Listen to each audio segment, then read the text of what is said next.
warahmatullahi wabarakatuh.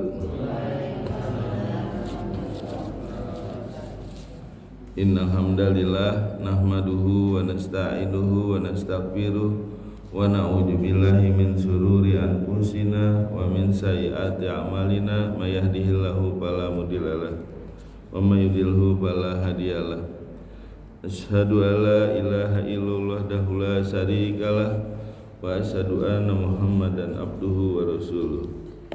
Allahumma sholli ala Muhammad wa ala alihi wa ashabihi wa man tabi'ahu bi ihsanin ila yaumiddin. Amma ba'du. Bapak Ibu yang dirahmati Allah, sebelum kita mulai belajar, mari kita membaca doa belajar. Bismillahirrahmanirrahim. Raditu billahi robba wa bil islami dina wa bi Muhammadin nabiyya wa rasula. Rabbi zidni ilma wa zidni fahma, amin. Sadaqallah. Baik Bapak Ibu, kita lanjut sekarang surat At-Takwir ya. Kemarin terakhir ayat 5. Sekarang ayat 6 ayat 7 ya. Kita baca dulu ya. Ustadz Basirin bisa dibaca. Perlu diterjemahkan apa langsung di ini aja? Langsung aja. Ya baik. Ya dibaca dulu biar hangat, tapi habis dibaca langsung di tafsir. Silakan Pak Basirin.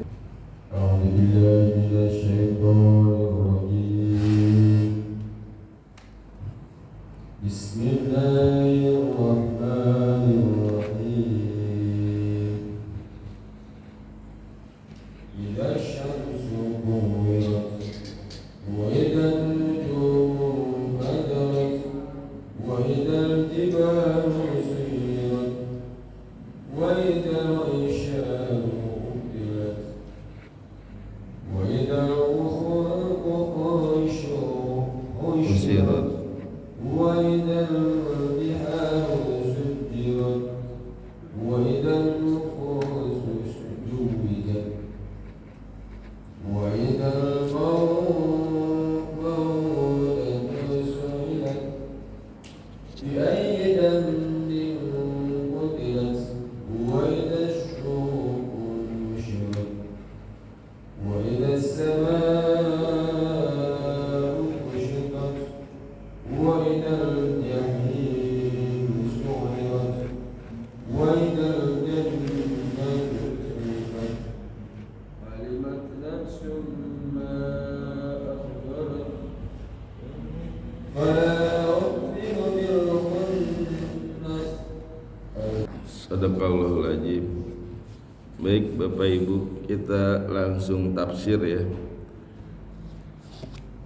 Terakhir ayat 6, terakhir ayat 5, sekarang ayat 6 ya.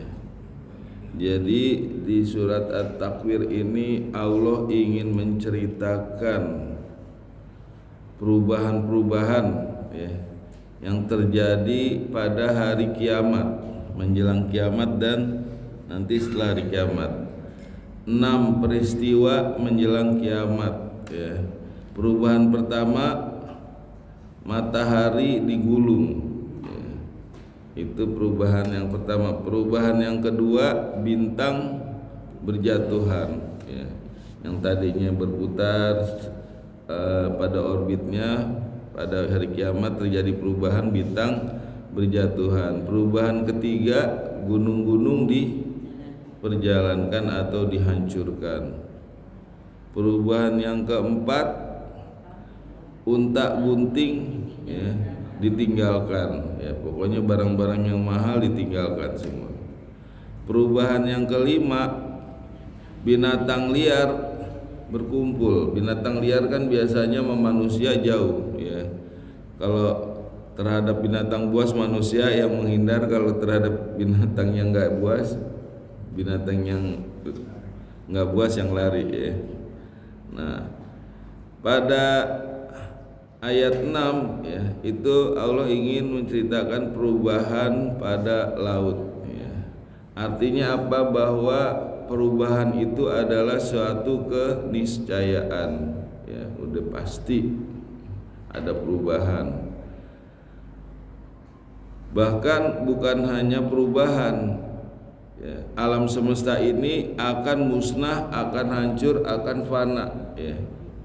Kecuali Allah yang tidak musnah, tidak ada hancur, tidak ada fana. Jadi semua nanti alam fauna ini bukan hanya berubah tapi hancur, ya. Makanya kita harus siap mental, ya, karena pasti akan berubah. Ini di dalam surat Ar-Rahman ayat 26 27, ya. Itu dikatakan kuluman alaiha fan. Setiap manusia pasti akan binasa. Wa yabqa wajhu rabbika dzul jalali wal ikram. Dan yang kekal hanya wajah Tuhanmu. Jadi Allah yang kekal. Wal jalalu wal ikram, yang maha besar, yang maha mulia, ya. Ini Allah jelaskan semuanya ini nanti akan binasa, akan hancur, kecuali hanya Allah yang kekal, ya. Jadi dengan adanya perubahan-perubahan ini kita harus siap mental, ya, bahwa pasti kita akan berubah, ya. Nanti ada sehat, ada sakit. Nah itu harus siap tuh ketika sakit. Jangan ngeluh, nyalahin Allah, jadinya bukan pahala malah, ya. Ada kaya, ada miskin, ada apa lagi? Ada hidup, ada mati, ya. Ada pertemuan, ada perpisahan, ya. Ada baru, ada lama, semuanya nggak ada yang abadi, ya. Jadi ini mengajarkan kita agar kita jangan terikat dengan dunia, ya, karena semua nanti akan fana, ya. Sesayang-sayangnya suami kepada istri pasti nanti akan berakhir, ya, melalui meninggal misalnya. Jadi nggak ada yang abadi, ya. Makanya kata Abu Thalib, cintailah orang lain seperlunya. Jadi nggak usah berlebihan. Kalau kata bahasa Jawa, ngono yo ngono ming joko ngono, gitu, Pak. Cinta ya cinta, cuma jangan berlebihan, ya. Ya. Kita boleh cinta berlebihan hanya kepada Allah dan Rasulnya, ya. Karena semua nanti pasti akan berpisah, ya. Ya begitu juga terhadap barang, ya, misalnya HP, motor, mobil, jangan begitu sayang banget. Terhadap hewan piaraan, ya. Nah itu ada orang yang punya burung, habis menang lomba nih, ditawar ratusan juta nggak dikasih. Akhirnya mati, nyesel deh. Dulu juga gitu, zaman batu akik tuh, ya. Batu cincinnya ditawar puluhan juta nggak dikasih. Sekarang udah nggak musim. Gelombang apa, Bu? Gelombang cinta. Ya, ini bagus nih gelombang cinta gitu. Ya, karena udah nggak musim, nggak ada yang mau beli, ya. Nah, jadi semua akan ada perubahan. Jangan kita terlalu cinta berlebihan. Dan itu pasti seperti dikatakan di surat Ar-Rum, ya, surat Ar-Rum surat 30 ayat 54, ya. Ya.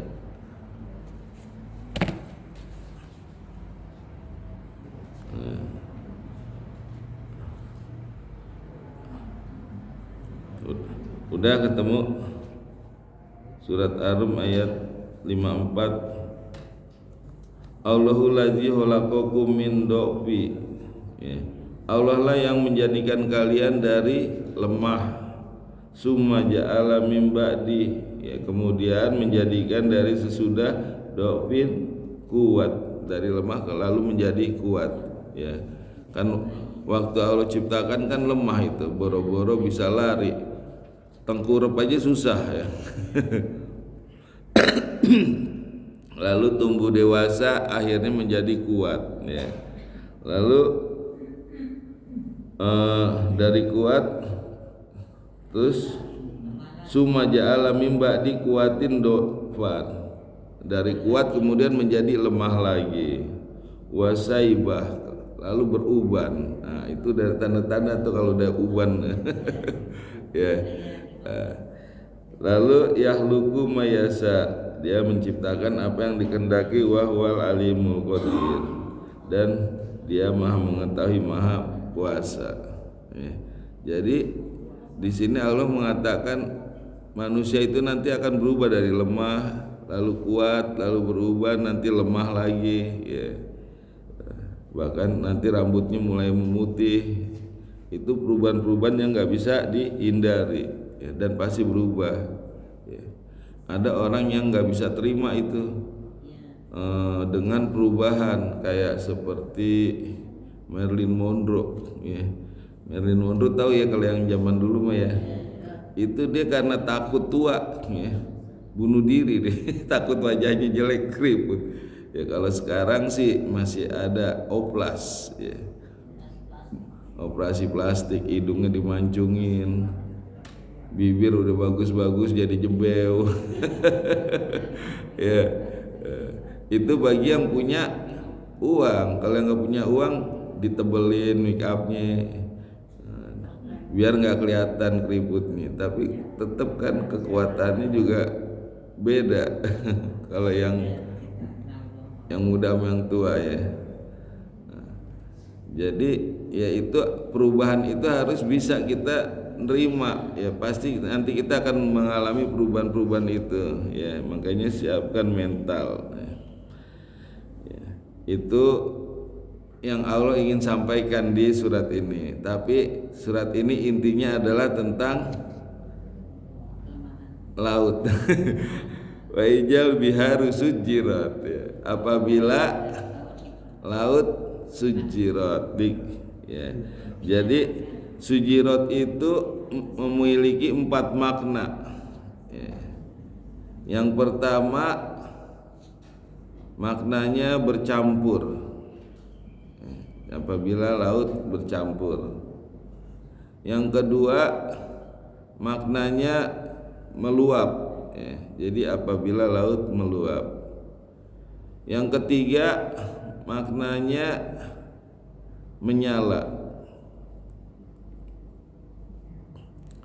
Yang keempat maknanya mengering. Jadi yang benar mana? Semuanya 4-4-nya benar ya. Nah itu dari 4 makna itu ya, cuman disebutkan hanya dalam satu kata, sujirot ya. Makanya bahasa Arab tuh biarpun katanya sedikit tapi maknanya luas ya. Kata sujirot ya, maknanya bisa bercampur, bisa meluap, bisa menyala, bisa mengering ya. Nah sekarang yang pertama bercampur ya. Jadi maksudnya bercampur nanti ya, menjelang hari kiamat air laut tuh yang asin dengan yang tawar itu nanti akan bercampur ya. Kalau sekarang masih berpisah tuh air asin dengan air tawar ya. Kalau zaman sekarang teknologi udah maju ya, itu dari atas bisa kelihatan tuh air laut ada barjah ya, pembatas antara tawar dan asin, barjahul layabgian ya. Nah nanti pada hari kiamat itu udah nggak ada pembatas lagi ya, antara air tawar sama air asin akan bercampur ya. Kalau sekarang masih kelihatan ada pembatasnya, ada barjah ya. Karena apa? Karena air laut kan itu gabungan dari sungai, dari danau, dari rawa ya kan. Air tawar masuk terus ya. Jadi nggak asin semua, nanti campur sama air tawar. Nah di situ nanti pada hari menjelang kiamat air itu akan bercampur antara air asin dengan air tawar ya. Itu yang pertama maknanya wa ijal biharu sujirat, apabila air laut bercampur. Yang kedua meluap ya, apabila air laut meluap ya. Nanti menjelang hari kiamat air laut akan meluap ya. Kalau sekarang masih belum meluap, Allah tahan dengan tekanan angin ya. Kalaupun terjadi pasang ya, laut itu nggak sampai meluap sampai jauh ya. Nah, nanti ya pada hari kiamat itu udah nggak ada lagi gravitasi ya, karena udah hancur semua, makanya nggak ada gravitasi, maka nggak ada juga tekanan angin yang bisa menahan laut. Akhirnya laut meluap ya, menutupi daratan ya. Nanti semua bumi ini ketutup dengan air laut, jadi air laut semua itu ya. Nanti menjelang hari kiamat udah nggak ada gravitasi, udah nggak ada tekanan angin, akhirnya laut meluap menutupi daratan ya. Lalu yang ketiga ya, air laut menyala ya. Padahal air kan fungsinya untuk mematikan api ya. Fungsi air untuk memadamkan api ya. Kalau api ada kebakaran kan disiram pakai apa? Air ya. Tapi nanti air laut akan menyala ya. Nah ini secara ilmiah ya, bahwa air itu unsurnya adalah H2O ya. H2O itu terdiri dari hidrogen dan oksigen ya. Hidrogen adalah gas yang mudah terbakar ya. Hidrogen itu gas yang mudah terbakar, sedangkan oksigen itu gas yang mendukung untuk pembakaran ya. Maka nanti ya di hari kiamat, menjelang kiamat, yang tadinya menyatu itu H2O unsurnya jadi terpisah ya, menjadi hidrogen dan oksigen, sehingga akan terbakar ya. Allah yang menciptakan ya, Allah yang tahu ya apa kandungan di air. Jadi 1447 tahun yang lalu ya, udah disampaikan oleh Rasulullah. Para ilmuwan baru tahu ya beberapa dekade ini bahwa air itu terdiri dari hidrogen dan oksigen ya, dan itu nanti kalau terpisah bisa menjadi energi yang bisa membakar, bahkan bisa meledakkan ya. Jadi luar biasa ini unsur unsur gas yang mudah terbakar itu hidrogen, dan oksigen ini sesuatu yang mendukung. Coba deh kalau lilin nggak dikasih oksigen, ditutup gelasnya, mati apa enggak? Mati. Kalau dibuka nyala karena ada oksigennya ya. Jadi dia mendukung untuk pembakaran ya. Nah ini Rasulullah udah sampaikan ya, padahal Rasulullah umi itu nggak baca, nggak nulis ya. Dan nggak mungkin Rasulullah bisa menceritakan hal ini ya, karena ini wahyu dari Allah. Jadi Allah lah yang menyampaikan, Allah yang mengetahui ya kandungan air ya, dan Allah lah nanti yang akan memisahkannya. Lalu setelah menyala mengering ya, karena itu nyala terus akhirnya menjadi kering ya. Nah nanti begitu kering akan menjadi dataran yang rata. Kenapa? Karena gunung udah dihancurkan, jadi udah nggak ada bukit, nggak ada gunung, nggak ada lembah, itu jadi rata. Maka menjadi tempat mahsyar ya, tempat dikumpulkannya semua manusia dari Adam sampai nanti yang terakhir ya. Jadi disitulah nanti dikumpulkan semua. Nah itu tempatnya nanti panas ya, dari atas panas, matahari diturunkan hanya beberapa jengkal ya. Dari bawah tanahnya panas bekas bakaran air laut ya. Jadi atas panas, bawah panas. Tapi ada 7 golongan yang mendapatkan naungan nanti, nggak panas ya. Nah, bagi kita kalau mau dapat 7 golongan maka lakukanlah amalan-amalan ya, yang kita bisa lakukan ya. Ya. Pemimpin yang berlaku adil ya. Ya. Jadi seorang pejabat atau seorang pemimpin itu bisa mendapat naungan nanti di padang mahsyar kalau dia adil. Tapi kalau dia tujuannya untuk mencari kekayaan, untuk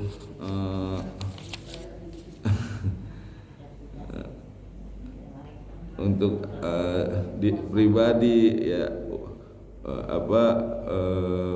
aji mumpung gitu ya, jadi yang halal dan haram gak dipeduliin, nah itu gak akan dapat naungan ya, itu untuk pejabat. Kalau rakyat biasa gimana? Nah, rakyat biasa juga bisa mendapatkan kalau ya hatinya selalu terkait dengan masjid, terikat dengan masjid ya. Misalkan nih habis sholat subuh terus ngaji kan, habis ngaji pulang di rumah hatinya tuh rindu pengen sholat zuhur di masjid. Setiap habis pulang dari rumah rindu pengen asar, habis sholat asar rindu pengen sholat maghrib. Nah, jadi hatinya selalu terikat dengan masjid ya. Jadi yang dimaksud terikat dengan masjid bukan berarti kita harus 24 jam terus menerus di masjid, tapi hati kita selalu terikat dengan masjid ya. Kecuali kalau pas lagi itikaf nanti di Ramadan ya, bulan Ramadan itu kan kita emang di masjid. Nah, nanti di luar itikaf ya hatinya selalu terikat dengan masjid. Yang dipikirin masjid ya.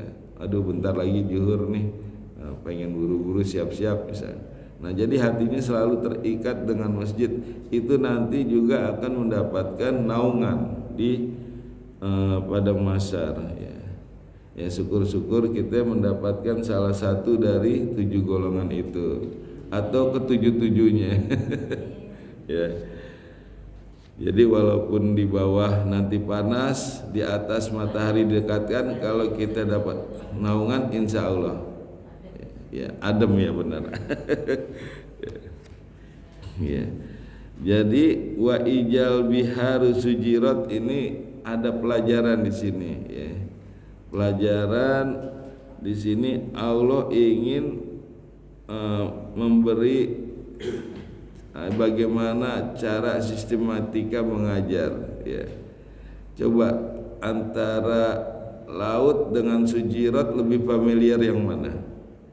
Antara laut dengan sujirat lebih familiar yang mana? Laut ya. Nah, makanya Allah sampaikan laut dulu. Ketika Allah sampaikan laut ya, itu kan orang akan merenung laut luas, warnanya biru ya, dia udah bisa ngebayangin tuh.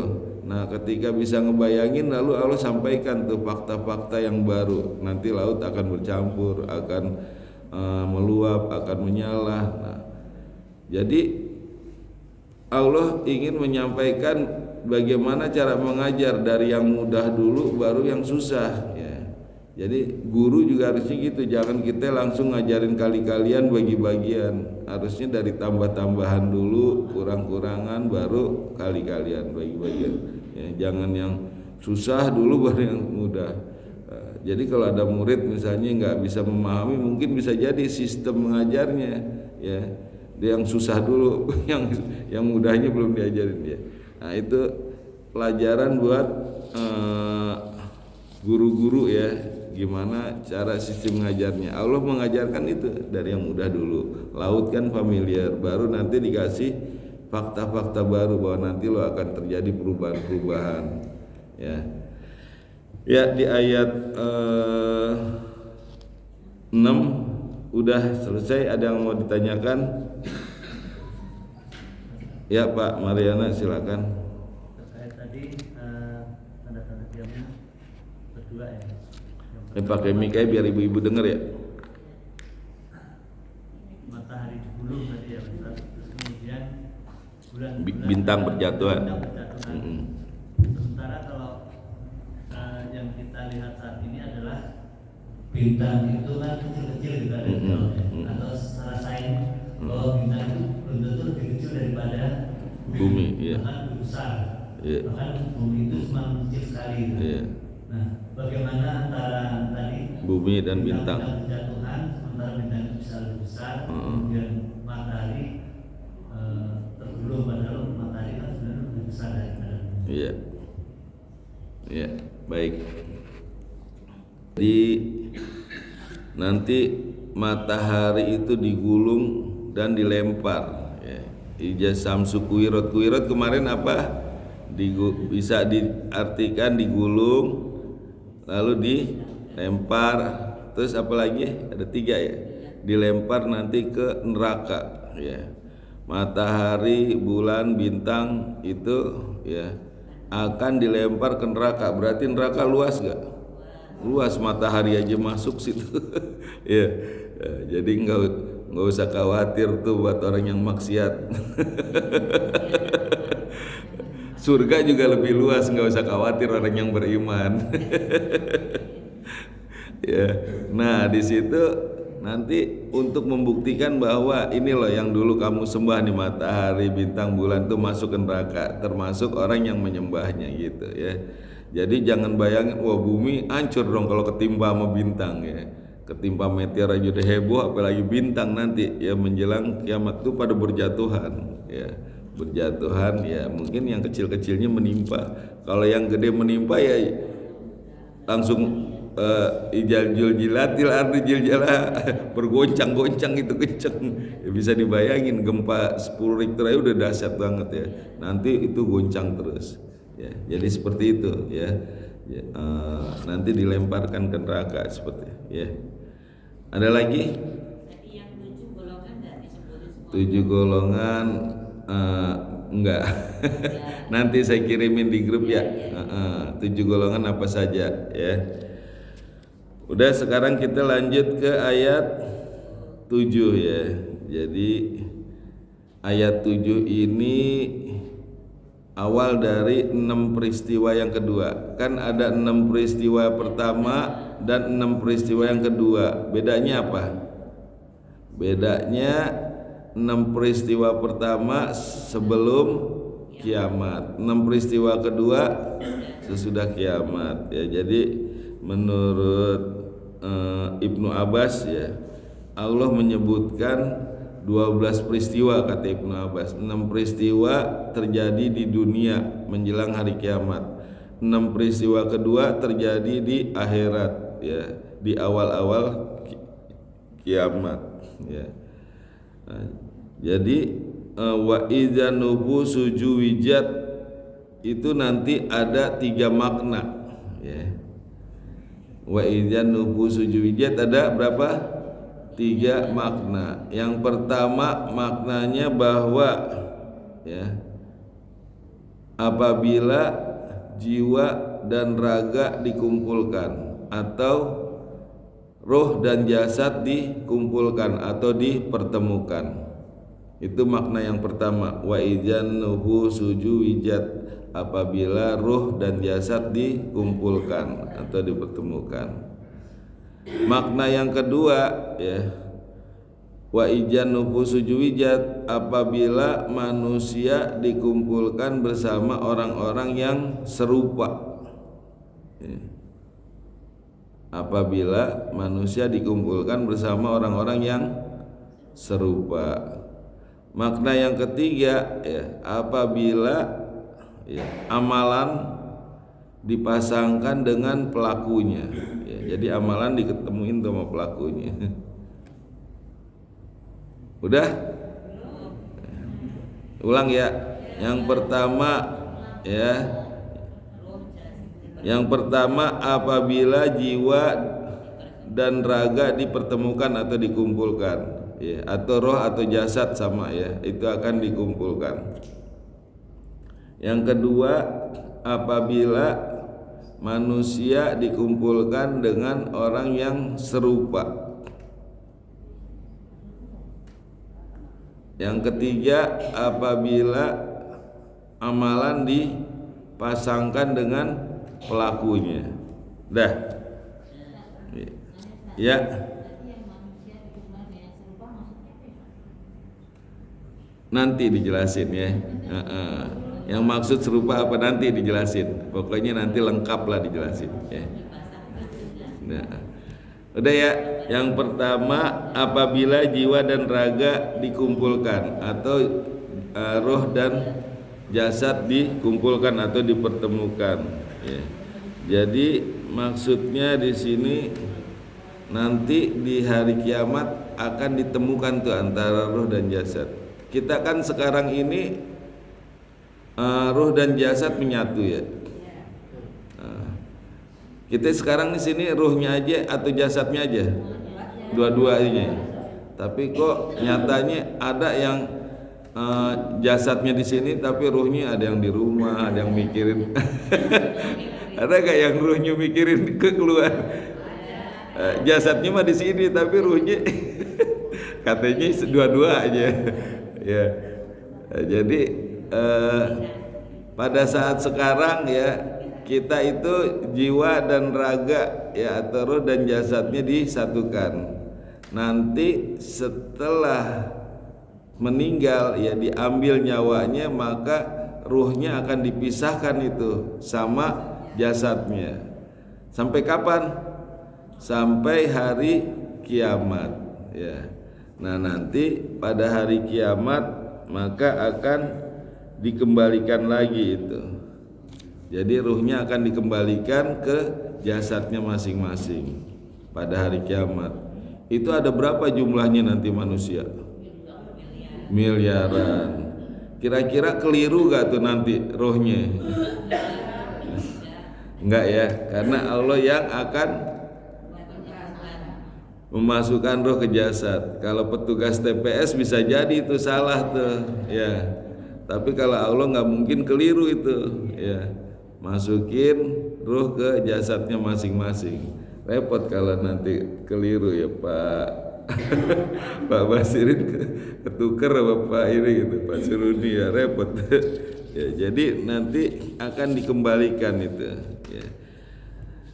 Dan nanti ya itu di hari kiamat akan mendapat balasan ya, keduanya ya, ruh dan jasadnya.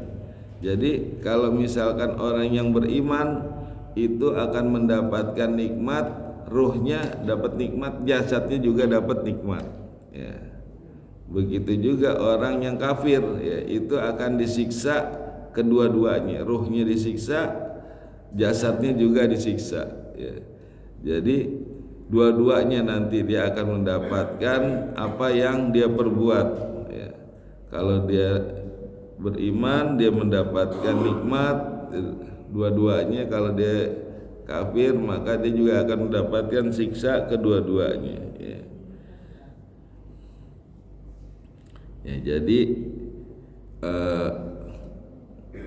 kedua-duanya nanti akan mendapatkan kenikmatan kalau bagi orang yang beriman, dan akan mendapatkan sisa kalau dia maksiat atau berdosa ya. Nah, itu yang pertama. Yang kedua, apabila manusia dikumpulkan dengan yang serupa. Nah, tadi ditanyain tuh. Nah, apa yang gemuk sama yang gemuk dikumpulin, yang kurus sama yang kurus, yang hitam sama yang hitam, yang putih sama yang putih gitu gak? Enggak ya. Jadi bukan itu yang dikumpulkan. Kalau menurut Umar bin Khattab, nanti yang dikumpulkan adalah amalannya, yang baik dengan yang baik, yang buruk dengan yang buruk ya. Bukan fisiknya, bukan warna kulit, bukan suku, bukan bangsa, bukan bahasanya. Wah, ini beda bahasa nih, bukan nih. Enggak ya. Allah enggak lihat itu semua ya. Bukan lihat fisik, warna kulit, suku, bangsa, Allah enggak lihat. Yang Allah lihat nanti amalannya. Nah, nanti orang yang baik akan dikumpulkan dengan orang yang baik, orang yang buruk akan dikumpulkan dengan orang yang buruk. Makanya penting kita berteman dengan orang baik ya. Nah, syukur-syukur nanti kita bisa dikumpulkan sama orang-orang yang soleh. Makanya berteman dengan orang yang soleh. Jadi ulama nih banyak, jumhur ulama mengatakan bahwa teman itu akan menggeret kita. Ya, kalau teman yang baik akan menggeret pada kebaikan, kalau teman yang buruk akan menggeret kepada keburukan. Ya, kalau teman yang baik misal lagi nongkrong nih di pos, dengar azan, pasti dia ayo azan kita sholat dulu yuk gitu. Ya. Tapi kalau teman yang buruk, ya, begitu azan tunggu dikit lagi, bentar lagi tanggung. Begitu dia komat, ya udah komat nggak keburu, dia nggak usah di masjid dah. Akhirnya nggak sholat di masjid. Ya, nah itu nanti teman akan menggeret kita, ya itu menurut ulama, jumhur ulama. Ya. Jadi hati-hati ya kalau kita memilih teman. Maka pilihlah teman yang rajin sholat, ya syukur-syukur nanti dia bisa mengajak kita untuk sholat, ya. Nah, itu menentukan ya. Bahkan Rasulullah mengatakan ya di sini dikatakan bahwa teman itu ya bukan hanya bisa berdampak di dunia tapi bisa juga dampak di akhirat ya. Bahkan dikatakan apabila kita mencintai seseorang maka akan dikumpulkan dengan orang yang dicintainya ya, ini Rasulullah yang mengatakan apabila kita mencintai seseorang maka kita akan dikumpulkan oleh orang yang dicintai. Makanya kalau kita mencintai Rasulullah ya, maka kita akan dikumpulkan bersama Rasulullah. Udah pasti di mana itu kalau Rasulullah? Di surga. Tapi kalau kita idolanya artis atau pemain bola ya nggak lihat agamanya ya kita ngefans sama dia, wah ini mah pemain bola top nih dapat Ballon d'Or berapa kali gitu, langsung kita jadi panutan, nggak lihat agamanya. Nah itu apa yang kita cintai nanti akan dikumpulkan bersama orang yang dicintai ya. Itu Rasulullah yang mengatakan. Ya, jadi di sini teman ya nanti yang menentukan dampak di dunia dan di akhirat, baik dia teman di dunia nyata maupun di dunia maya. Dunia nyata misalnya apa? Teman goes, teman apa lagi? Teman ngaji, teman mancing. Ya, kalau teman dunia maya, teman di grup WA, teman Facebook, teman Instagram. Nah, itu juga nanti akan mempengaruhi kita gitu ya. Jadi ketika Rasulullah mengatakan bahwa orang yang mencintai seseorang lain itu akan dikumpulkan dengan apa yang dicintai, orang yang dicintai, itu para sahabat senangnya minta ampun. Dia mengatakan, saya baru merasakan senang ya, itu luar biasa setelah Rasulullah mengatakan akan dikumpulkan bersama orang yang dicintai.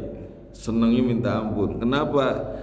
Karena para sahabat ini ya, dia mengatakan bahwa kami ini amalannya kalau dibanding Rasulullah jauh, nggak ada apa-apanya. Kalau dibanding dengan Abu Bakar jauh, nggak ada apa-apanya. Tapi dengan kami mencintai Rasulullah, dengan mencintai Abu Bakar, meskipun jauh ya amalannya dibanding Rasulullah, tapi insya Allah bisa nanti dikumpulkan bersama Rasulullah di surga Firdaus ya. Nah itulah untungnya kita mencintai Rasulullah ya. Bahkan siapa ya, ada ulama yang mengatakan bahwa apabila kita mencintai seseorang atau panutan ya, itu nanti kita akan dikumpulkan dengan panutannya ya. Jadi kalau misalkan panutan yang kita ikuti ini sesat ya, karena mungkin digoda sama setan bangsa jin atau bangsa setan bangsa manusia, maka kita nanti akan di belakang orang yang sesat itu. Iya, makanya hati-hati nih ya, milih teman dan milih panutan, idola, hati-hati. Nanti kita akan di belakang idola ya. Nah nanti ketika idolanya itu menyesatkan, nanti di akhirat itu setan berlepas diri deh, nggak mau mengakui. Nah ini ada di surat Ibrahim ya, surat Ibrahim surat 14 ayat 22 ya.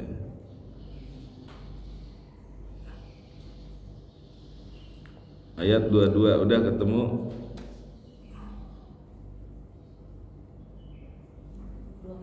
Ya.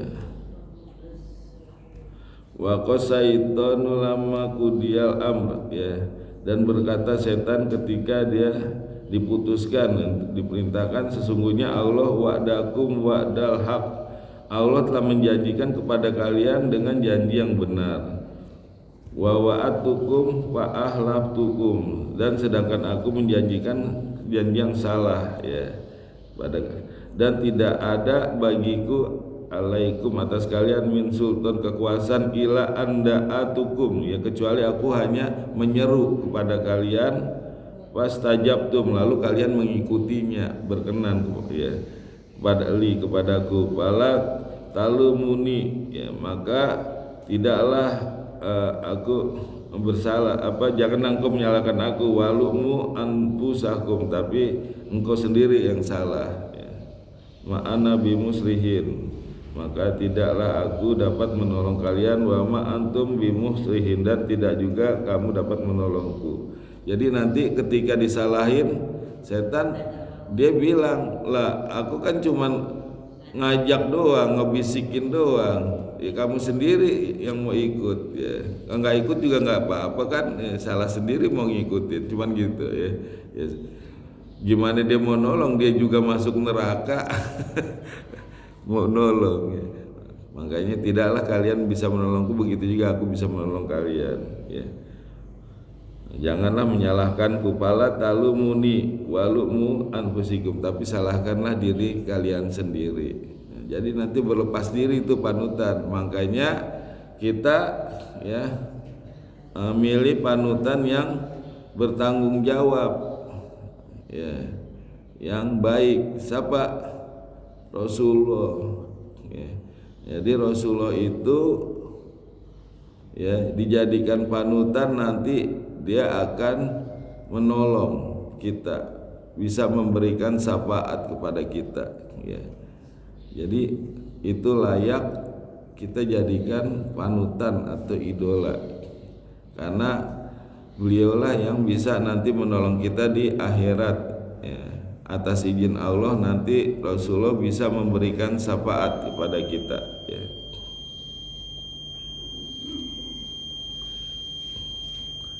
Itu ya yang kedua ya, maka jadikanlah sebagai panutan, bukan sosok yang menyesatkan. Lalu yang ketiga ya, tadi kan baru kedua ya. Yang ketiga, apabila amalan dipasangkan dengan pelakunya ya. Jadi nanti setiap manusia akan digandengkan dengan amalannya. Nah ini nih teman yang benar-benar setia, ini amalannya ya. Jadi nanti ketika meninggal ada 3 hal yang mengikuti, yaitu keluarga, harta, dan amalan. Nanti keluarga ya, ibu, bapak, anak, istri, pak de, bude, pak le, bule ya, semua pulang itu. Harta juga kembali. Yang ngikutin siapa? Amalannya. Amalan baik apa amalan buruk? Ya tergantung dua-duanya. Kalau amal buruk ya ikut juga, amal baik ikut, amal buruk ikut ya. Amal buruk kalau dikerjakan ikut dia, amal baik juga gitu, kalau dia dikerjakan ikut ya. Jadi nanti yang akan menemani adalah amalannya. Inilah ya teman yang setia, yang benar-benar. Makanya kalau kita mau ditemani dengan amal soleh, maka beramal soleh ya. Kalau kita mau dijauhkan atau dihindari dari dosa dan maksiat, ya bertaubat. Ya, jadi kita bertobat supaya tidak ditemani oleh amalan maksiat, amalan dosa yang mungkin udah pernah kita perbuat ya. Lalu kita beramal soleh supaya ditemani dengan amal soleh. Itulah yang nanti akan menemani kita di hari kiamat. Ini teman yang setia ini dia nih, ya. Ya, jadi nanti ada 3 hal, yang 2 pulang, yang satunya ngikut, yaitu amal soleh yang menetap. Ya. Jadi seandainya ada yang bilang kalau saya mah cintanya sehidup semati, itu nggak mungkin nih. Mungkin nggak? Nggak, buktinya kalau meninggal dia pulang ya, nggak mengikut ya. Jadi nggak mungkin sehidup semati ya. Kalau bilang sehidup semati bohong ya. Cuman sehidup doang, matinya nggak mau ikut deh. Amalan yang ikut nanti ya. Harta juga gitu nanti akan ditinggalkan ya. Jangankan mobil motor, cincin aja yang ada di tangan, aduh ini sayang nih. Mending buat yang hidup aja, nggak usah dibawa, cincinnya dilepasin gitu. Ya Allah ya Rabbi. Jadi amal soleh itu nanti akan dibawa, begitu juga amal buruk juga nanti akan dibawa sampai menghadap Allah. Jadi apa yang harus kita lakukan? Berbuat amal soleh ya. Karena apa? Karena itulah yang akan menemani kita. Syukur-syukur nanti yang menemani kita sholat, puasa, apalagi haji, zikir, baca Quran, ngaji ya, syukur-syukur ya. Dan syukur-syukur kita dijauhkan dari amal buruk ya. Nah ini mengerikan nih kalau orang yang berbuat dosa nih, nanti temennya kesirikan, nah, itu udah selamanya itu. Terus berbuat zina, mabuk, judi, nah, waduh temennya ngeri deh. Jangankan bisa menolong, dia sendiri akan dipersempit nanti di kuburan itu ya. Jadi ya itu, banyak-banyak beramal soleh supaya nanti akan menemani kita ya. Teman yang paling setia ya ini amal soleh, amal perbuatan yang kita lakukan. Ya saya rasa kalau ada yang mau nanya boleh di ayat ini. Pak Mariana ada yang mau ditanyakan?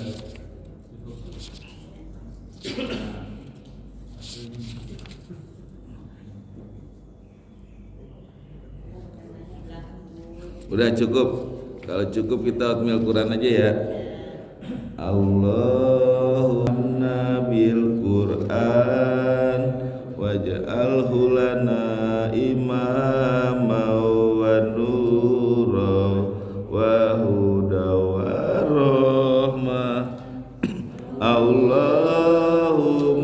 zakirna minhu ma nasina wa alimna minhu ma jahilna warzuqna tilawatahu ana al-laili wa atrafan nahar waj'alhu lana hujjatai ya rabbal alamin. Ya Allah, berikanlah kami ilmu agar bisa membaca dan menghafal Al-Quran dengan baik dan benar. Ya Allah, berikanlah kami ilmu agar bisa memahami dan mengamalkan Al-Quran dengan baik dan benar. Rabbana taqabbal minna innaka antas samiul alim. Rabbana atina fid dunya hasanah wa fil akhirati hasanah wa qina adzabannar. Subhanakallahumma wa bihamdika asyhadu an la ilaha illa anta astaghfiruka wa atubu ilaik. Assalamualaikum warahmatullahi wabarakatuh.